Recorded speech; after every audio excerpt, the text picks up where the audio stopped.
And I have to say that I talked about community reluctance and community refusal. At the end of the day, that's only a small fraction of the total population of Pakistan. More than 98, 99% of the people of Pakistan embrace vaccination when teens come to their doorstep. More than 99% children are actually getting vaccinated across the country. There are these specific pockets in particular areas where that challenge exists.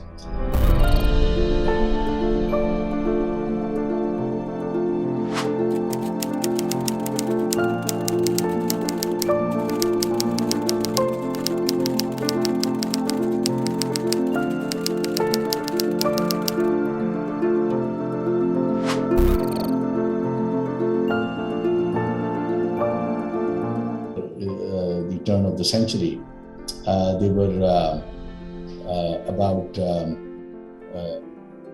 6 countries that remained endemic for polio and quite challenging. It was Egypt and Pakistan and Afghanistan in our region, the Eastern Mediterranean region, India in the Southeast Asian region, and Nigeria in the African region.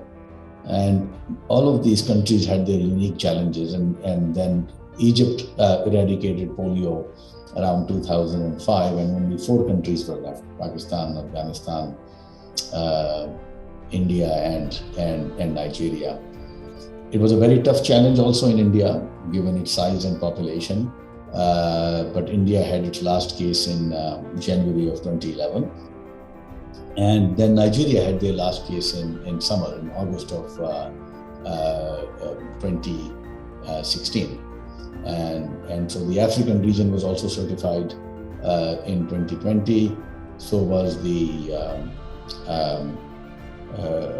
Southeast Asia region was certified polio-free after India became polio-free, and that certification happened in 2014. So Pakistan and Afghanistan now are the remaining last 2 countries.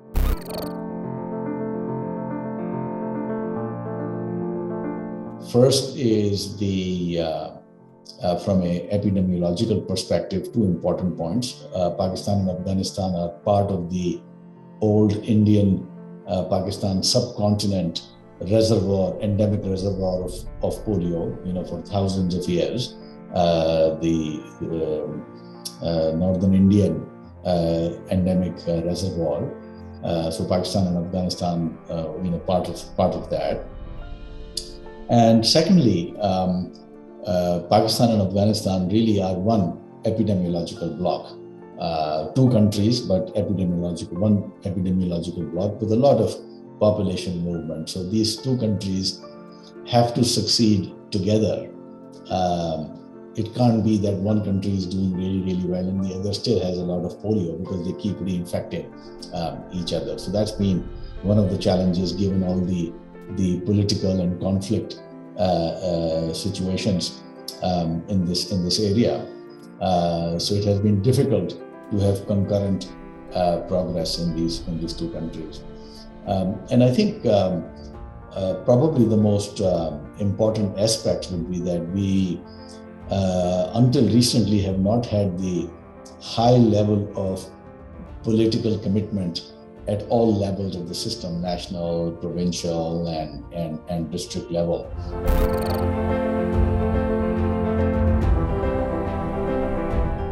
The commitment has come in waves, and each government has tried to do its best, I have to say. Pakistan launched its first nationwide campaign with great national mobilization during Prime Minister Benazir Bhutto's tenure. And at that time, there was a lot of commitment. She vaccinated her own daughter to launch the vaccination campaign. The challenge has been to maintaining consistency and maintaining it across all provinces and maintaining it at the district level, the full administrative mobilization. And so, the governments come together, they express commitment, and then it was very hard to sustain. And we've gone through these cycles in Pakistan. What we have seen in the current government, in fact, at the time of transition, there was a setback because there are always changes, and we had a setback around 2018, 2019 in the polio program. But over the last, I would say, 12 to 18 months, we are seeing a lot of progress. And I think with progress, there is motivation now in the government at the federal level, in the provinces, at the district level. The district, the deputy commissioners are engaged. And and what is unprecedented, for example, is that Prime Minister Imran Khan has now twice last year in 2021 spoken directly to the deputy commissioners of the 25 polio high-risk districts himself. He has addressed them, he's talked to them, he's listened to their challenges, and this we have not seen before.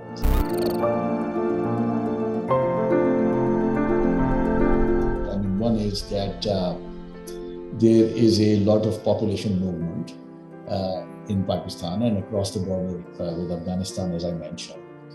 And the polio virus travels with people.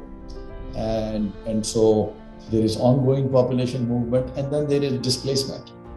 People get displaced from parts of Khyber Pakhtunkhwa. They go and settle in peri-urban areas of large cities of Pakistan, particularly Karachi, and also movement across the border with Afghanistan, and that's a particular challenge. The second social aspect of this, which is partly related to such population movement, is a lack of understanding of polio as a disease, misconceptions around polio vaccine, around polio vaccination programs. So there are pockets in particularly high-risk areas where there is reluctance to vaccinate, and in some places, strident refusal to vaccinate.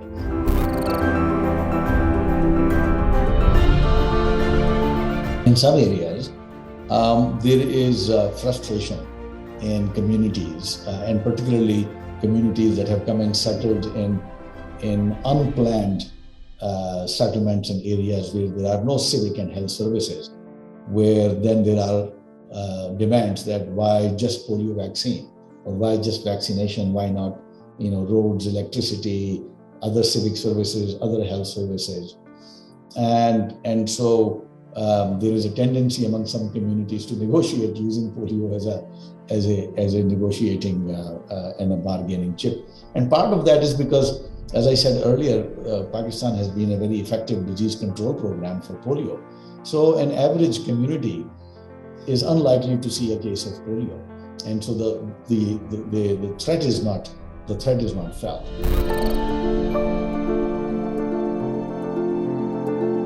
Well, I think the immediate steps, of course, are to make sure that any remaining chains of poliovirus transmission are detected through high-quality surveillance, which is, detection and investigation and testing of children who develop acute flaccid paralysis, the polio-like symptoms.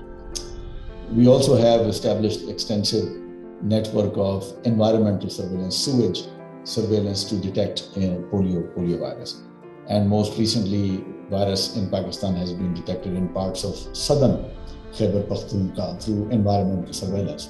The last case of polio in Pakistan had onset of paralysis on 27 January 2021. So we've completed a year with no paralytic case detected. But we've been detecting poliovirus in the environment. So most recent detection in the environment was in southern Khyber Pakhtunkhwa. So making sure that there is a very robust, high quality vaccination response to interrupt these remaining chains of poliovirus transmission, and that we have a surveillance system that detects, and the program is doing that. In fact, the program in Pakistan has developed a specific intensified plan for southern Khyber Pakhtunkhwa for this reason, while we are maintaining a lot of attention and focus on the traditional reservoirs of polio like Karachi, Peshawar, and Quetta that I talked about. So the immediate steps are to, there is such low levels of virus right now, is to not lose this opportunity, not become complacent and stop the virus. An important aspect of this is to work very closely with Afghanistan, because there is, even though there has been a fair amount of fencing at the borders, there is still significant movement between the two countries, particularly at the Torkham border and at the Chaman Friendship Gate. And so making sure that not only children get vaccinated when they're crossing the border, but there is a close coordination between the two national programs in Pakistan and Afghanistan for exchange of information, synchronization of vaccination campaigns, and particularly together focusing on these cross-border populations, making sure that nobody is falling through the cracks as people cross the border, where they go and settle, making sure they're getting vaccinated in those communities are the major priorities for the Pakistan program right now.